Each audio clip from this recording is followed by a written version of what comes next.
হ্যাঁ, আমি খারাপ ছেলে। আমি সত্যিই খুব খারাপ ছেলে। আসলে ভালো ছেলে হয়ে থাকার অভিনয়টা ভালো জানি না। কারো সাথে মিথ্যা বন্ধুত্ব বা প্রেমের অভিনয় করতে পারি না। সোজাসাপটা কথা বলি। মুখের ভাষা খারাপ। পড়াশোনায় মোটামুটি ইত্যাদি ইত্যাদি। সব ভালো ছেলেদের মাঝে আমি না হয় খারাপ হয়েই থাকি। এতে ক্ষতি হবে না, বরং কিছু ভালো ছেলের মুখোশটা টেনে খুলে দিতে পারবো। খুব সহজেই মানুষকে বিশ্বাস করে ফেলি। তার বিনিময়ে বারবার ধোঁকা খেতে হয়। কাউকে কষ্ট পেতে দেখতে পারি না, তাই নিজের কষ্টে কেউ পাশে থাকে না।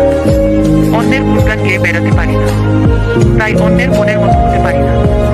কাউকে ছোট করে দেখতে পারি না, তাই আমি খারাপ। তাই অন্যের কাছে নিজের মূল্য দিই। ভালো হওয়ার অভিনয় আমি পারি না, তাই আমি খারাপ, কিন্তু আমি আমার মতো। হ্যাঁ, আমি আমি খারাপ ছেলে।